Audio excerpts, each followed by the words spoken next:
Good evening and welcome to the Genesis Science Report. I'm David Rives, and coming up tonight, we're turning back the clock 100 years to revisit the Scopes monkey trial, a courtroom showdown that set the stage for the modern creation versus evolution debate. Dr. Brad Harrub will join us to unpack what really happened in 1925, how the event has been distorted in textbooks and media, and why its legacy still matters today. Then we jump from history to the future as Dr. Mike Houts explores nuclear propulsion, a cutting-edge technology that could transform how we explore the solar system and reach Mars faster than ever before. But first, historically, the United Nations and the UN Human Rights Council have theoretically served to advance human rights in the world. But whether they have actually served that purpose is up to debate. On February 4th, Trump withdrew the United States from the UN Human Rights Council. I always felt that the UN has tremendous potential. It's not living up to that potential right now. It really isn't, hasn't for a long time.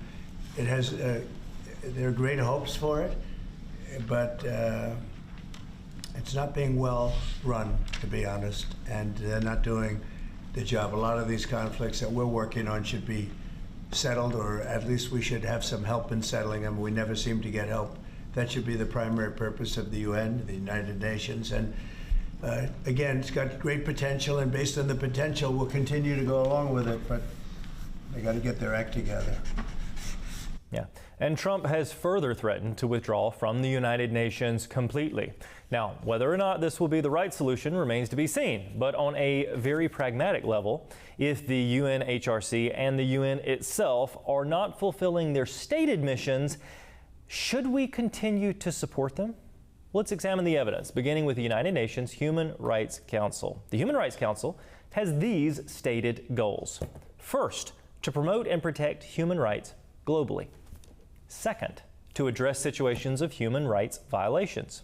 Third, to support mainstreaming of human rights. And then finally, to engage in dialogue and cooperation. That sounds great, but are they doing it? Well, the evidence on the contrary is substantial. Trump withdrew from the Human Rights Council because they were explicitly anti-Israel, because they shield human rights abusers, and because they are a cesspool of political bias. Those are quotes. In other words, the USA withdrew because the Human Rights Council was not living up to its lofty goals. But now we move on to the United Nations at large. What is the UN's stated mission? Well, number one, to maintain international peace and security. Number two, to develop friendly relations among nations. Number three, to promote international cooperation. Four, serve as a center for harmonizing actions. Sounds great. Again, it may lead to global love and prosperity if they're actually able to accomplish those lofty goals. But are they really doing that? It's another question altogether. Should we follow the same logic and also withdraw from the UN as Trump has threatened? Well, let's examine just one stark example of how the UN is building their program on very faulty moral foundations. In fact, we would strongly argue that Darwin and the theories of evolution have led to the rot, even within the United Nations. How about this recent quote? The widespread misconception that nature is a hierarchy, with Homo sapiens at its apex, is at the root of the planetary crisis wreaking havoc across our world. This is from Volker Turk, the United Nations High Commissioner for Human Rights. He's pushing the idea that people and the environment around them are on equal moral footing. This is dangerous. As stated by Chair and Senior Fellow at the Discovery Institute's Center on Human Exceptionalism, Wesley J. Smith, Turk denies that this responsibility flows from our exceptionalism, but rather claims that our understanding of human uniqueness causes environmental problems. And Turk continues with this bizarre argument. What if we recognized that nature has rights too? Well, the rights of certain species are already widely recognized in many legal systems. Cruel treatment is illegal, while there are restrictions on animal testing and laws to protect wildlife. So, what about an ocean, a glacier, a tree? All right. Turk is logically leading us to a dangerous moral ambiguity, the one that's actually built on the foundation of Darwin.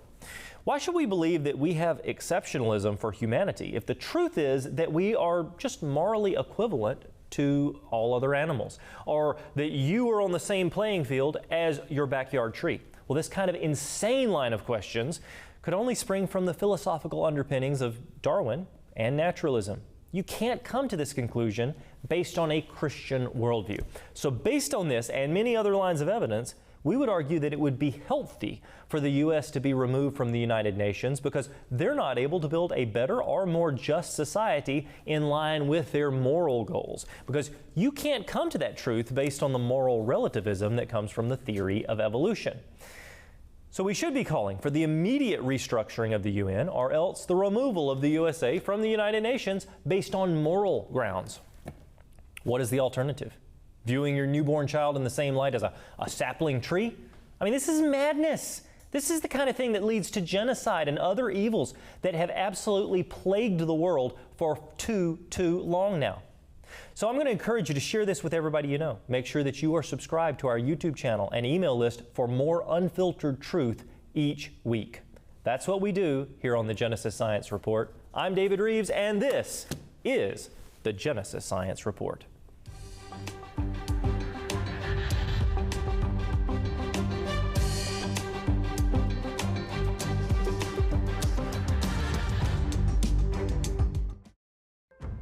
Is there a biblical view of animal rights? We've actually got a report that was in one of our British newspapers a little while back. Don't kill mosquitoes, let them take blood donation. Now here's a great example of being futile in your thinking, right? Right.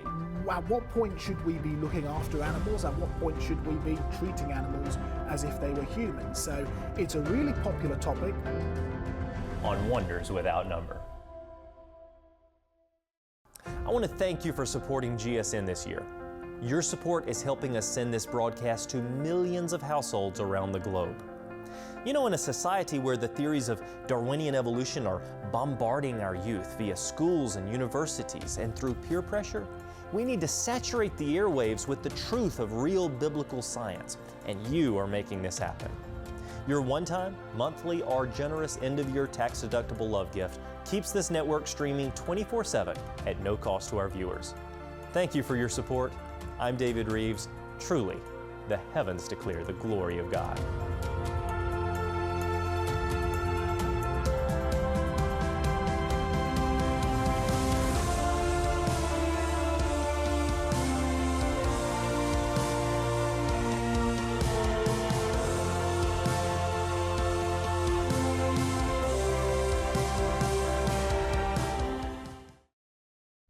You know, some people have said that you can't trust the Bible as real history because archaeologically we just simply don't find evidence for the characters written about in here.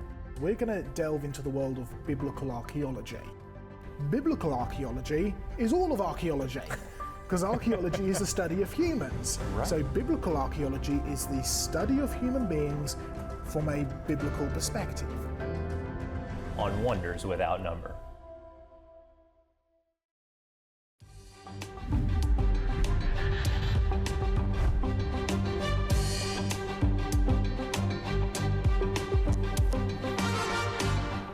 Welcome back to the report. It's time to tackle a viewer question in our Genesis Science Q&A. So this week's submission comes from Deborah on YouTube, who asks, if geckos' eyes don't close, how do they sleep? Do they have to be in dark places or do their eyes distort light? Deborah, thanks for the question. So it actually is true. Crested and many other types of geckos, they can't close their eyes. In fact, sometimes you'll see geckos lick their eyes clean because they don't really have those eyelids. However, they can restrict their pupils, and they also have what's called sleepy eyes, where they'll actually draw them in a little bit. So what you'll see is, for them to be a little less sensitive to light, they'll restrict those pupils down so it's bringing in less light. Normally in the wild, that's not really a problem. So the gecko can have its eyes open, and as long as it's nighttime, it's not super bright, it's not annoying. But if you have a gecko as a pet, well, then that actually is a consideration, and that's the reason that most people who keep geckos, or even for conservation purposes, like here at the Wonder Center, we have timers on the lights. So the timers represent or simulate daylight and nighttime. The main lights go off, the heat stays on to give them a nice warm place to stay. But all of that can be carefully controlled. We also have a leopard gecko here at the museum, And it is interesting that some geckos, including leopard geckos, actually have a type of an eyelid. You can come to the Wonder Center to see both kinds. One way or the other, they're both perfectly suited for their environment. These types of geckos have exactly what they need for the natural world. It's only when we pull them into artificial worlds, like keeping them as a pet or keeping them on display somewhere, that you have to be careful to try to simulate nature, which is what they are designed for. Now, we love connecting with our viewers, so remember to keep those questions coming, and you can share them with us on social media, or you can email comments at genesissciencenetwork.com. Now, for those interested in this week's Q&A topic, be sure to check out our featured resource, Incredible Creatures That Defy Evolution. This 3-video series showcases animals with features so extraordinary, they can't actually be explained by slow step-by-step evolution. In Volume 3, you will discover how geckos can effortlessly scale walls and even walk upside down on smooth ceilings, even on glass, thanks to millions of microscopic hairs on their feet that create an adhesive force stronger than any man-made suction cup or glue. Now, this series is perfect for families, churches, and anyone who want to marvel at the creativity of God's design, while at the same time equipping yourself to answer common evolutionary claims. You can order your 3-video series of Incredible Creatures That Defy Evolution by visiting the Creation Superstore or online at creationsuperstore.com. Now it's time for this week's Kids Corner. You probably wouldn't guess just by looking at it, but the mollusk or the snail that lives in these shells is really, really dangerous. So dangerous that people have been seriously injured and even killed by the deadly toxin that these creatures are capable of delivering. They're known as conus, or cone shells, named after the obvious cone shape of the shell. In fact, if you were to hold it just like this, it looks a little bit like an ice cream cone. So many of these features highly ornamental designs and even beautiful colors like you see on this one, which makes some of these the most sought after by seashell collectors. Now, there are more than 800 known species of cone shells, and they typically measure from 1 to 3 inches long, with a few that reach huge sizes of up to 9 inches long. This one is called the marbled cone, which I love this particular pattern, but then you have this one is the princely cone, and I don't know if y'all can get a close-up of this, but it is absolutely beautiful. It has these complex structures, almost like prisms or triangles all over them. So these things like warm water. They're typically found in the tropical and subtropical regions of the seas. Many of them come from places like the Philippines. But why are these little things so dangerous? Well, every variety of cone has a tooth that it's able to launch like a harpoon. For instance, this one. Check this out. The geography cone is probably the most deadly cone out there. And so basically, it delivers a venom that's capable of instantly paralyzing its prey when it hunts for food, or it fights off a predator when it's in danger. So the dart-like tooth is even able to penetrate the wetsuit of a diver, which makes it really dangerous. The empty shells themselves, this is harmless. So thankfully, I don't have to worry about being hurt with this one. But the living snail that inhabits those shells, that is dangerous. Now, cones eat other mollusks, they eat worms, they eat fish, and even other members of the cone shell family. Cone shells are another great example of a living fossil. So the form of fossilized cone shells is the exact same as those living today. And then this one right here, this cone shell is known as the glory of the sea cone and was at one time the most sought after and valuable seashell in the world, with many selling for thousands and thousands of dollars. Now, while it's still a highly sought after shell, more have been found, making them not quite as rare. But as you can see from these other specimens, cone shells can be found in so many different ranges of colors and patterns. And soon, the Wonder Center and Science Museum is going to feature an entire exhibit hall looking at the wonders of sea life, featuring thousands and thousands of shells, plus fish, plus urchins, plus seahorses, plus corals and starfish, and a whole lot more. So stay tuned for more announcements. Make sure you're following us on social media. Make sure you're getting our email addresses, because we are going to be announcing this very soon, and it's going to be exciting as we continue to give glory to the wonders of our Creator's endless creativity. Now coming up, we're going to be looking back at the Scopes monkey trial, the courtroom clash that shaped how creation and evolution are taught in schools. Dr. Brad Harrub joins us in studio to explain what really happened 100 years ago and why it still matters today. So stay tuned.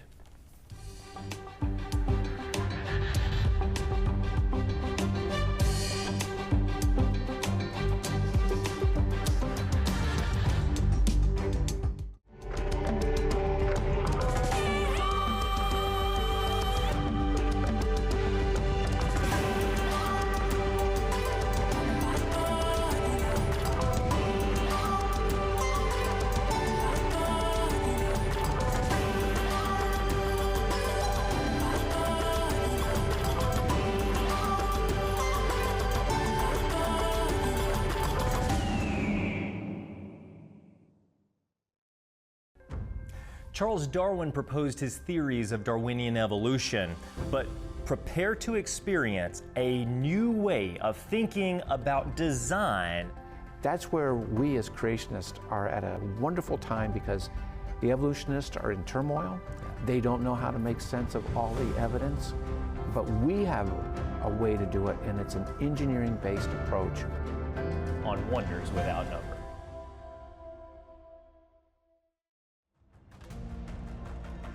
Join us at the Wonder Center and Science Museum for this month's Unwrapped event, where we feature expert speakers presenting scientific and biblical discoveries. It pays to learn history, folks. We cannot create an aircraft even close to what these birds can do. This changes the way we do biology. Discounted tickets are available for an after-hours adventure, including museum admission with kids' hands-on activities, a planetarium movie, Tesla experience, and pre-show entertainment. Perfect for the whole family. What you believe about the history of the world is going to affect the way that you study the world today.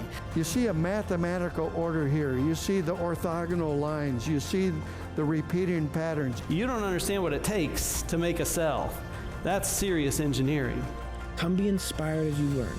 The evening presentation is free, but seating is extremely limited, so RSVP immediately at wondercenter.org.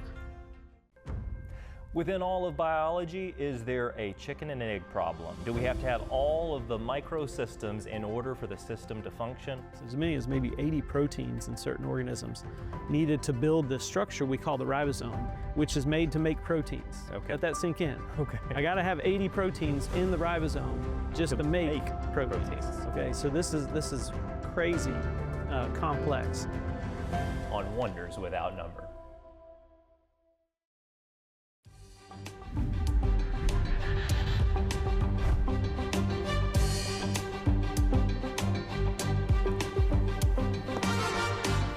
Welcome back to the report. In the summer of 1925, a small town in Tennessee became the center of a cultural earthquake. The Scopes monkey trial wasn't just about a teacher breaking a new law. It was about whether Genesis or Darwin would shape the next generation of students. It was a battle of worldviews broadcast to the nation, and it laid the foundation for how evolution and creation would be debated for the next 100 years.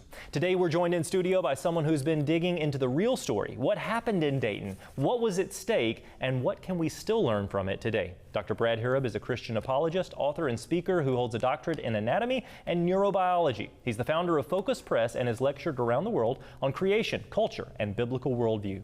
Dr. Harrub's passion is equipping believers to stand confidently in the truth of God's Word, even when the culture pushes back. Brad, welcome to the report. It's great to be here. It is great to have you in studio.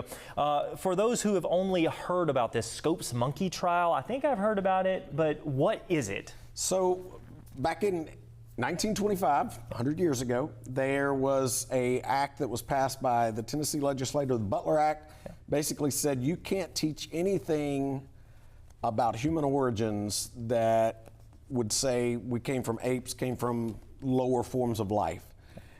They were able to, the ACLU basically said, hey, we're going to challenge that. They were able to get a substitute teacher to violate the act, and all of a sudden, trial of the century. Wait a second, you said ACLU. This is 100 years ago. This is one of their first big trials. Yes, very much so. Okay, very pivotal, but was this about the Bible versus Darwin. What was the agenda going on? So it was supposed to be about a teacher who violated the Butler Act. Yeah. What it turned into was they basically were putting Christianity, the Bible on trial.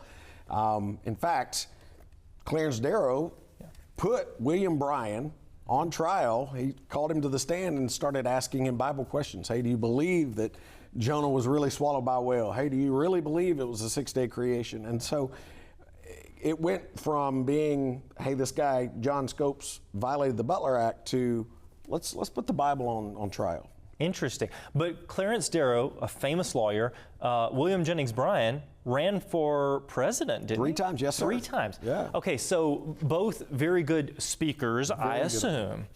And yet, was William Jennings Bryan, he was being challenged about the Bible and science. So was he a scientist or a theologian? No, not at all. He a politician, but not either one of those. So in other words, someone who had no business being put on the stand about science or theology was put on the stand about science and theology on a trial that was broadcast around the country. That's correct, and the ramifications have had ripple effects for 100 years. Interesting. Okay, now we're talking about, again, something that happened 100 years ago, but the Butler Act seemed to have this premise that you shouldn't be teaching in public school classrooms the idea that we evolved from ape-like ancestors. It's almost intuitive that people 100 years ago recognized that that would be inherently bad for children to think that they were animals. Correct, yeah, and it's not just the whole evolutionary thing. You tie into it racism, eugenics, and they realize this is a mixture that is bad for the hearts and the minds of kids. Okay, you mentioned racism. Why racism? Well, it's actually teaching, the textbook that actually got called to the court was actually teaching that white men were further evolved than everybody else. Really? And so, I don't care how you look at it, that's teaching a racism. A form of racism. Yeah. Absolutely.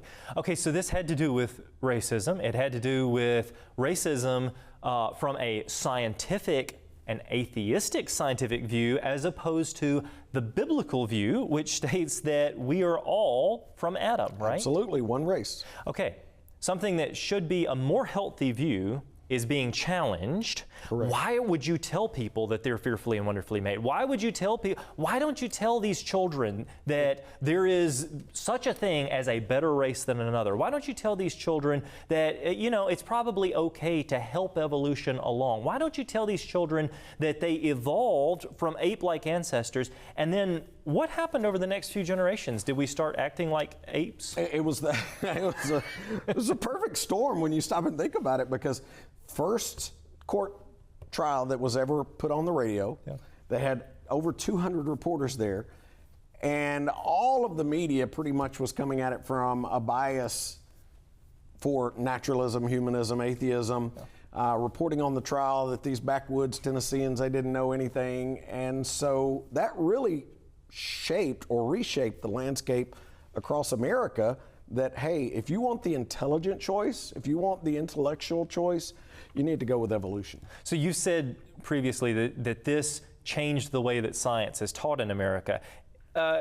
Basically, you would be ridiculed if you went against what they considered to be the ultimate form of science. Yeah, it's ironic that, they were saying, hey, you are not allowing freedom of thought. And now the pendulum has swung over here to where you can't challenge or have freedom of thought anymore. You have to believe evolution. Interesting. Now, maybe we should call the ACLU. I think we should, yes. Let's challenge. I think we could have another case on our hands, which actually did happen multiple times. Even though the Butler Act was upheld in that moment, that was the final result. Yeah.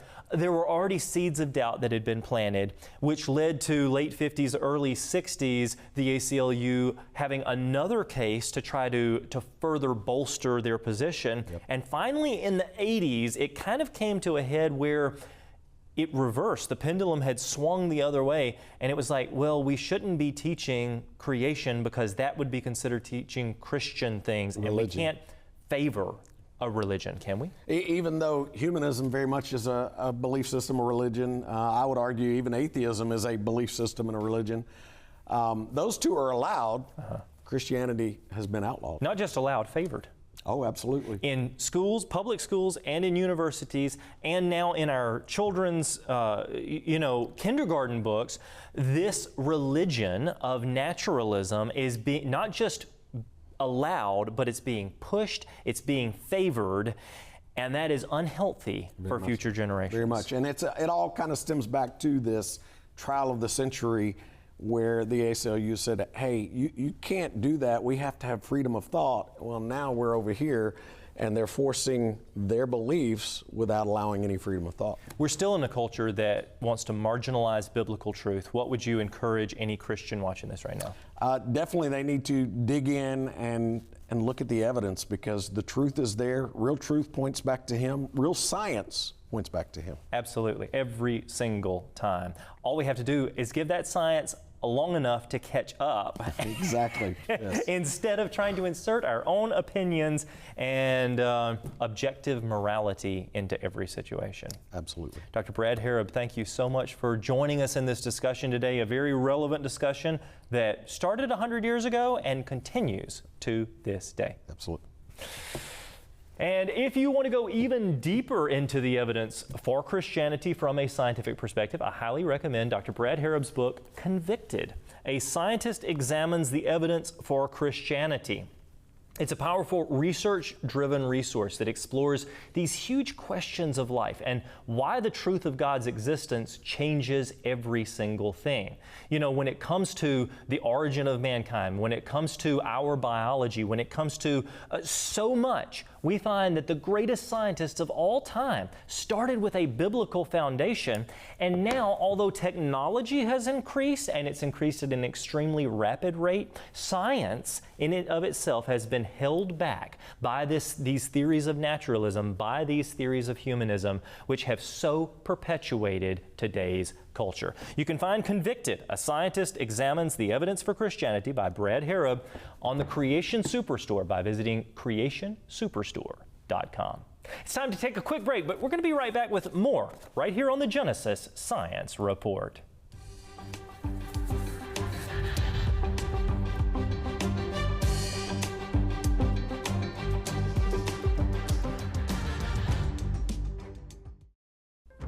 Dinosaurs, how do they fit into the biblical narrative? I can start looking through the ribs, through the arms, through the head. I can identify the bones, and I can get deeper and deeper with that. And in doing so, that division is giving me more knowledge about not just that creature, but about the next one that you study. Exactly. Wow. And so it gives me a framework to build upon. On Wonders Without Number. Friends of Genesis Science Network, we started this channel to make an impact in the lives of both Christians and inquiring skeptics around the world. It has done that in unbelievable ways. Now, one of our viewers wrote, "I've been watching your channel for nearly a week now, and I would like you to know the blessing that it's been to me. I've never had the finances or the opportunity to attend a university, but I've been a believer for the last 37 years. Your channel has done more for my understanding of my faith than any book I've read save the Bible, and I feel like I'm finally able to attend the lecture classes I've always wanted to. Thank you so much for your ministry." I want to thank you for your generous support. GSN is no simple project and requires monthly commitments to keep it on the air. Please consider becoming a partner with us today. Just call 931-212-7990 or click Give on our website. We are making a difference. I'm David Rives, and you're watching the Genesis Science Network.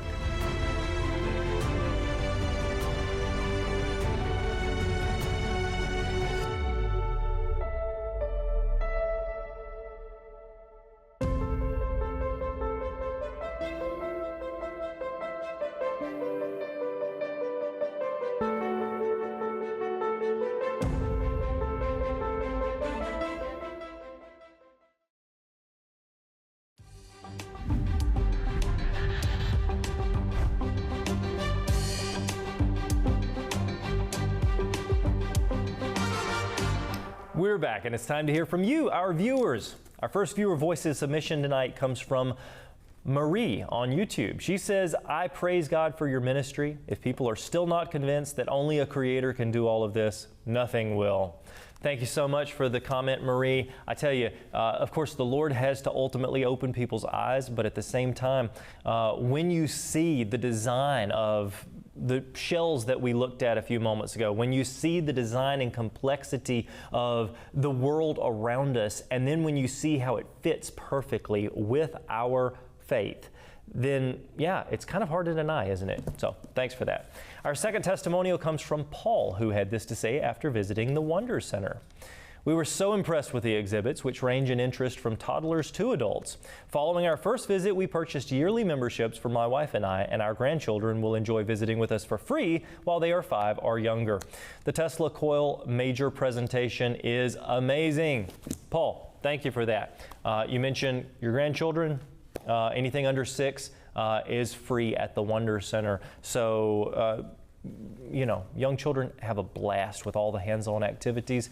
And the Tesla experience with 1 million volts is something that everyone talks about. Again, thank you so much for your comments. And if you've been impacted by the work that this ministry is doing, I want to hear from you. So connect with us on social media or email comments at genesissciencennetwork.com. Next, we explore something joyful and actually surprisingly healthy. It's called dancing. On this week's Genesis Science Minute, we'll see why movement and praise go hand in hand. Let's take a look right now. In Ecclesiastes, we're told there is a time to mourn and a time to dance.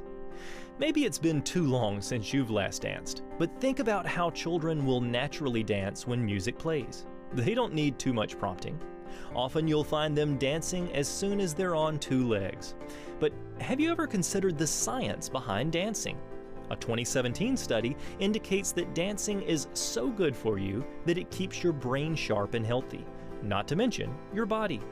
In fact, science seems to confirm that dancing keeps us young. In Psalms it says, "Let them praise His name in the dance." So why wait? It's probably time to turn up the music and dance. I'm David Rives. Truly, the heavens declare the glory of God. For more information, visit David Rives Ministries at davidrives.com. DavidRives.com.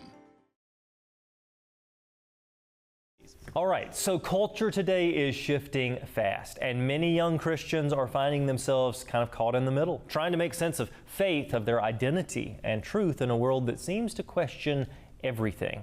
It's okay to have questions as long as you know that there are answers.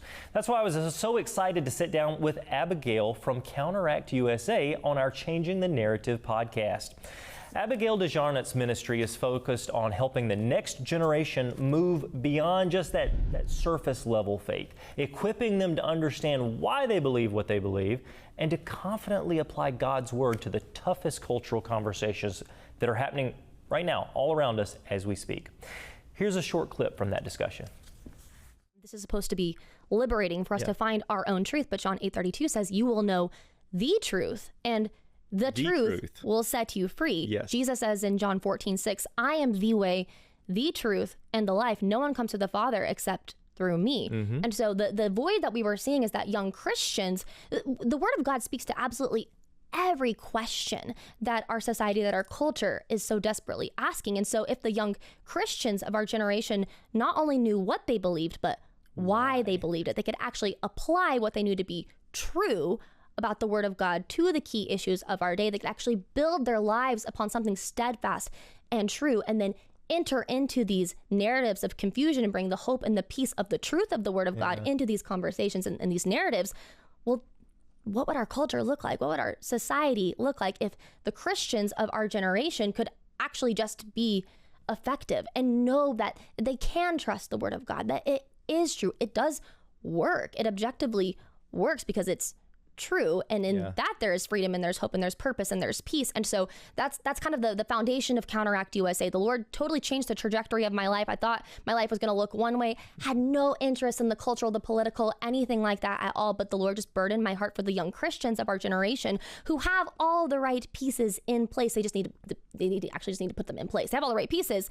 They just need to put them in place into position to actually utilize, to actually be effective in wielding the sword of the Spirit. That's just one moment from a powerful episode that dives deep into how we can prepare the next generation to live out biblical truth with clarity and with confidence, which is sometimes something that we don't always have, and we should. We've got the strong moral ground.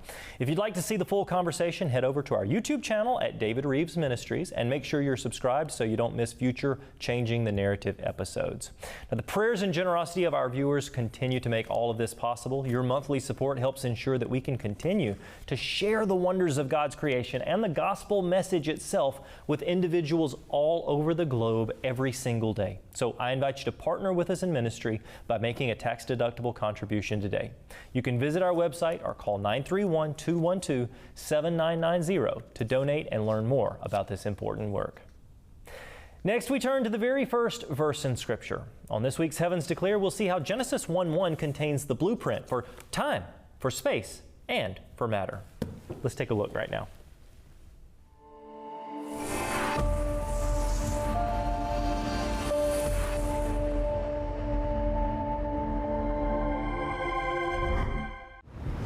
Genesis 1:1 says, "In the beginning, God created the heaven and the earth." In the Hebrew, it says, "Bereshith bara Elohim et hashemayim ve'et haaretz." Now, it seems like a simple verse, but could there be scientific principles within that verse? Well, let's break it down for a second.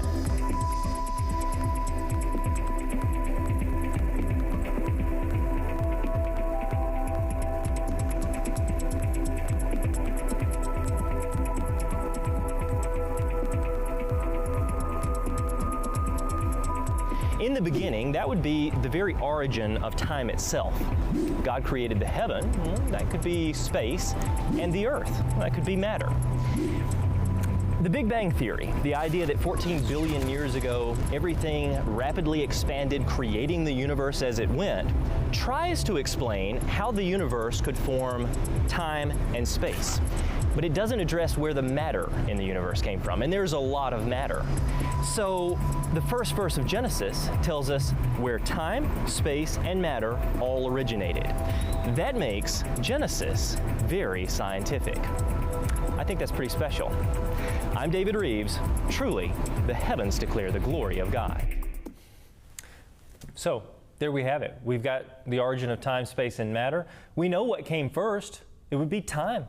And then, of course, when you get all of this put together, the fabric of space-time, you can get an entire universe.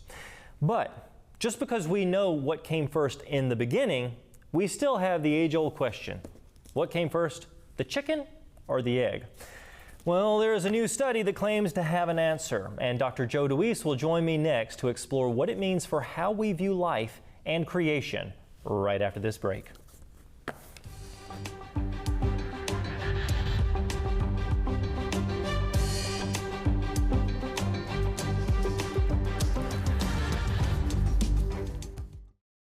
Hi, I'm David Rives, and I'm inviting you to visit the Creation Superstore, the largest Origins-related store in the world.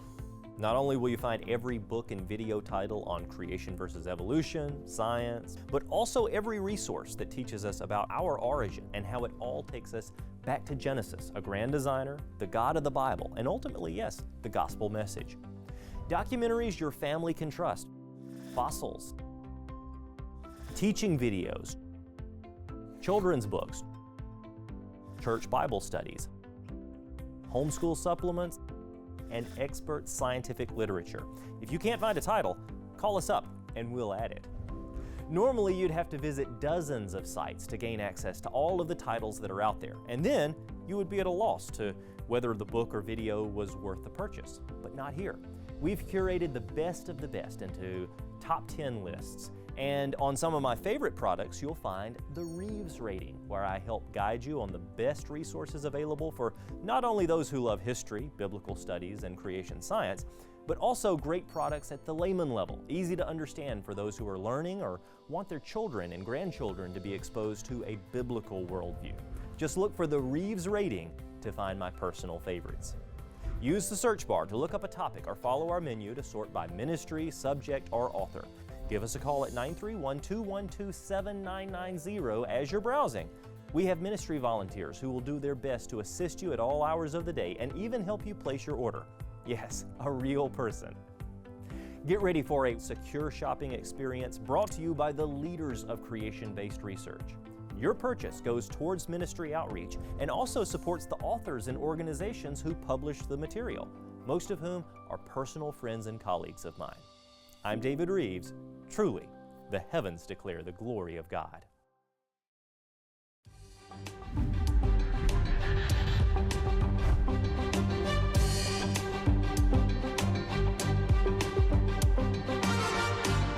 Welcome back to The Report. This next topic, well, it's one of the oldest riddles in science and philosophy. Which came first, the chicken or the egg? But this isn't just a fun thought experiment. No, for evolutionists, it's actually a serious question tied to the origin of complex biological systems like embryonic development, protein transport, and reproductive design. So there's this recent article from The Independent, which tries to tackle the question from a molecular biology angle, but how solid is the evolutionary explanation, and what do we actually observe in the lab? Well, here to unpack it is Dr. Joe DeWeese. He holds a PhD in biochemistry and works in pharmacology research, focusing on DNA interactions and topoisomerase enzymes. Fascinating. Long word, but really, really incredible research. He's also a professor who speaks regularly on science and faith, and he's here to help us get to the core of this question. Welcome to the program, Joe. Hey, good morning, David. It's good to see you. How are you? It is great to have you on. I'm doing great. Let's start with this claim that is now making headlines. Researchers have been telling us now that they finally solved the origin of eggs. So what did this new study actually involve? Absolutely. So this is an interesting little story because when I first read it, I thought, oh, great, they figured it out, right? This is where eggs come from. And so you kind of have to unpack this a little bit because there's multiple layers of what's going on in the story and what needs to be discussed. Yeah. And so, for instance, there is this idea that from an evolutionary perspective, it needs to be explained, where did multicellularity come from? When did eggs first develop as a process by which something could become multicellular and larger and develop into animals? Yeah. And so the story here kind of picks up on that and says, hey, we think we found an organism that kind of shows us when that might have occurred from an evolutionary standpoint. The article is a little misleading because in the article, they claim that this solves the chicken or egg concept, and they claim that there's some fossilized prehistoric organism. The reality is that organism still exists. Okay, so the organism under study was found in Hawaii, and it's a free-living, like a protist, a single-celled organism that lives on its own, but it does something really, really interesting and unique. Okay. So what this organism does is it undergoes a series of cell divisions as a whole unit and then breaks out into those individual cells. And so what's really interesting about that is that it looks a lot like a multicellular animal while it's doing those cell divisions. And it's able to break open and release those cells into free-living organisms. So an egg has multiple cells, so therefore this is the egg, and this is the answer to the question. Or right. Is it? That's right.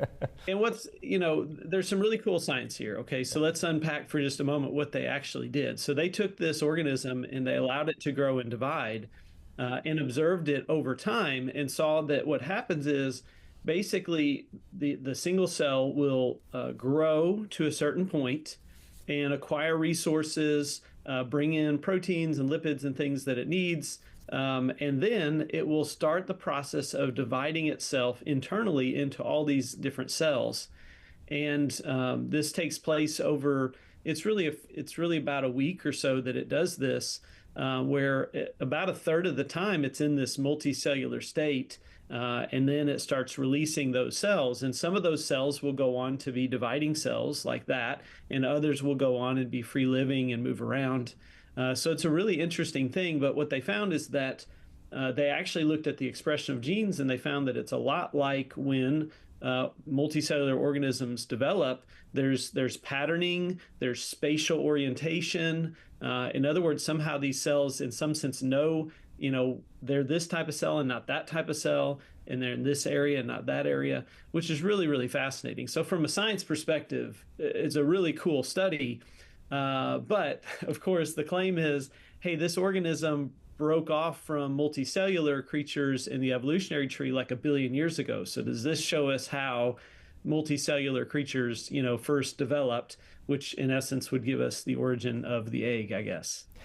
So, Dr. Deweese, a lot of these things, when they say, well, now they're saying, oh, well, eggs came first. They emerged long before animals first evolved. But at the same time, they're not giving a lot of mechanisms, is what I see. And also, they don't show this clear evolutionary pattern. They're pointing to things that they find in the fossil record in low rock layers and then assuming that implies that it came first, right? But we know from the Cambrian explosion that most of the animals that we see within the fossil record all of a sudden emerge on the scene fully formed. And obviously you can look at some Precambrian rocks and see what might be bacteria or other small organisms. But isn't this sort of like imposing your own viewpoint on whatever you find within the geological record? Well, absolutely. You have to think for a moment, if we put ourselves in the shoes of somebody who's trying to explain life from a naturalistic perspective, this fits their story in the sense that here is a single-celled organism that would have branched off from multicellular organisms long, long ago, pre-Cambrian, and gives a nice story for, hey, look at this cell. It's actually going through a patterned cell division, much like eggs in eukaryotes animals do right now. So, it gives a nice storyline for them, but there's a lot of assumptions in there about what this, how these things might be connected through deep time and so forth. Yeah. What I think it shows instead is that there is a common design pattern here, and that God can use these common design patterns throughout life forms to carry out these different processes. So absolutely, so it's very interesting. When I actually looked at the paper, so they referenced the paper in this news article here, but I actually had to dig to find the paper in the literature. It's from November of 24. And I think what brought it out is that one of the authors did a news story back in June. So there's a timeliness to this. But basically, when you read the paper, the science is very elegant, very well done. But of course, there's the overinterpretation that they have to lay on top of that of all of the evolutionary assumptions. If you strip that away and just look at the science, really well done study, very interesting. And what it shows us is that even in these tiny creatures that we kind of dismiss because, hey, they're single cells and we don't ever see them, they actually undergo really complex life cycles. They have very complex gene regulation mechanisms. And in this case, this one does go through like a patterned cell division that looks very much like what we think of as an egg. But that doesn't necessarily mean that it is the original egg, right? If we believe in the concept of design, which most of biology and most of the new research is pointing to, then what we understand is that God created these mechanisms in the beginning so that they would all function together. And Joe, your research in topoisomerase enzymes really puts the chicken and egg problem at full view. And there is no other solution but to say that they both had to be designed contemporaneously at the same time for the good of mankind. Dr. Joe Deweese, thank you so much for being here, and I look forward to having you back in the future. Thanks, David. We'll talk soon. Absolutely. And if you're interested in learning more about design and biology from a biblical perspective, be sure to check out the Design and Complexity of DNA trilogy set. In this powerful 3-part collection, Dr. Deweese helps break down the signature of our Creator, God's blueprint for life. It's an incredible, incredible study. Now, while we've been talking about the miracle of life on Earth, well, some scientists are pushing the frontier even further into outer space. And they're not just asking how we got here, they're asking how fast could we get to Mars? A new report explores nuclear thermal propulsion as a game-changing technology that could one day cut the travel time to Mars in half. But what are the pros, the challenges, and the worldview implications? Well, for that, we're joined by Dr. Mike Houts, a physicist and nuclear engineer who serves as a nuclear research manager at NASA's Marshall Space Flight Engineer. Mike, it is great to have you back on the program. Oh, great to be here. Yeah, thanks for having me today. Yes, sir. Let's start big picture. This new article highlights the importance of high-performance propulsion systems. But from your perspective, why is nuclear propulsion such a game changer? This is part of your research right now. And how could it change the story for deep space exploration?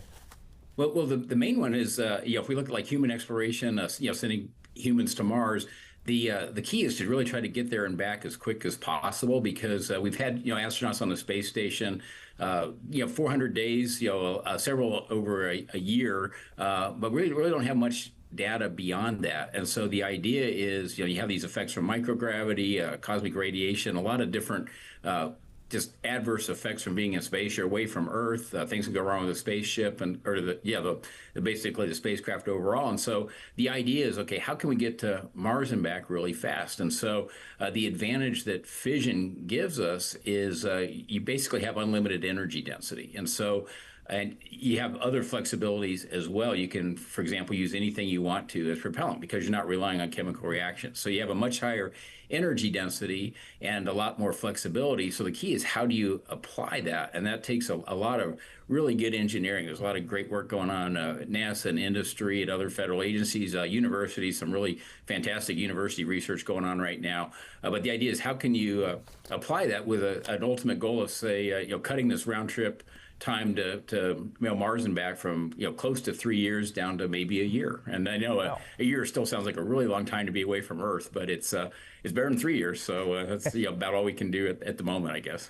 Cutting it into a third sounds like a good place to start. There are two technologies that are often discussed: nuclear thermal propulsion and nuclear electric propulsion. Could you give me just a quick breakdown of the difference between the two, and what are the advantages of each? Okay, so the nuclear thermal propulsion, essentially you just take a propellant, you flow it across through a nuclear reactor that's running at very hot temperatures, and so you directly heat that propellant, and then you expand that through a nozzle to get your thrust. And so it's very analogous to a chemical engine, with the two exceptions. First, you don't have to have the chemical reaction, and second, you can basically, again, choose your propellant. So if you want the highest efficiency, without going into the details, a lot of times hydrogen is your best propellant to use, but you can also use things like methane or propane, depending on the engine that's being run. And so that's nuclear thermal propulsion. Basically, you take a gas, you heat it really hot, and you expand out a nozzle, which again is analogous to a chemical engine. Nuclear electric propulsion, you really just use the reactor to generate electricity, and then you have all kinds of ways you can use that electricity to accelerate the propellant to a very high velocity. And so in general, nuclear thermal propulsion tends to have good efficiency and a higher thrust. Nuclear electric propulsion tends to have very, very high efficiency, but at a lower thrust. Understood. Let's just say that one of these technologies or both of these technologies combine to allow us to explore the solar system. You've mentioned in the past that reaching beyond the limits may require God to have designed the universe to actually permit us to explore it. What do you mean by that? Yeah, so really just using our best propulsion technology.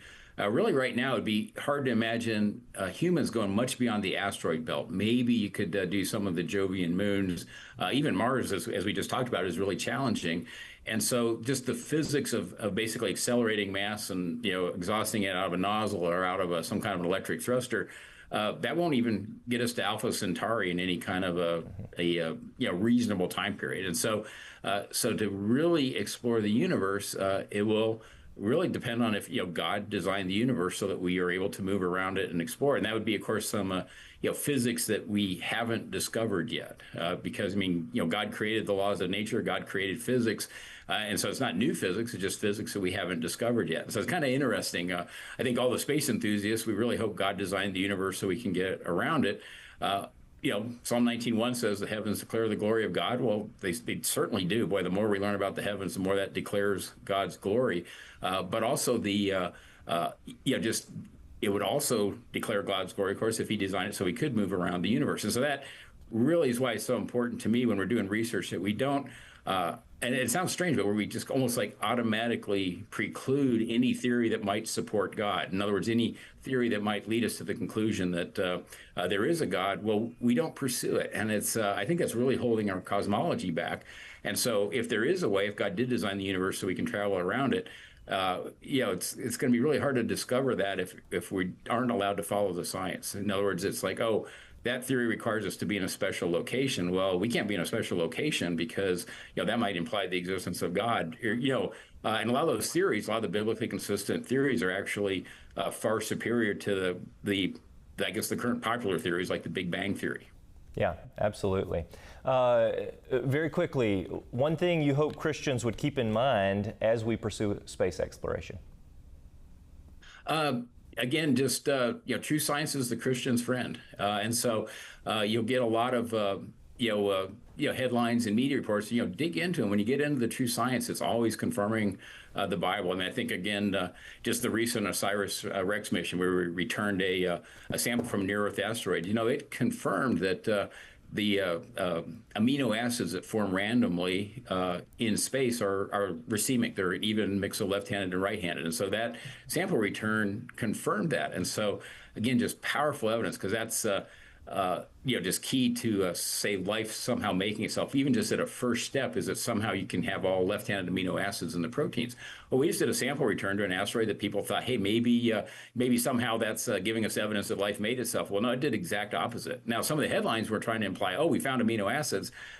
Those are misleading. What they really should have said is, hey, we found amino acids, and just as predicted by chemistry, they were a racemic mixture. And so that was actually a tremendous blow to this idea that life could just make itself. Yeah. So the takeaway, though, again, is true science is the Christian's friend, but you got to get into the true science. It's not just a casual reading of the headlines. Absolutely. Dr. Mike Houts, thank you so much for being on the program. Yeah, thank you. Thanks, David. If you want to explore more of Dr. Houts' work, check out the 4-video series, Assumptions in the Age of the Earth. You can pick it up on digital download on creationsuperstore.com. We go through carbon-14, we go through radiometric dating, the Big Bang, and conversation starters. It's a thought-provoking look at how science and scripture intersect, and it's available right now. That is it for today. I want to thank you for joining us on the Genesis Science Report. And until next week, keep looking up. I'm David Rives. Truly, the heavens declare the glory of God.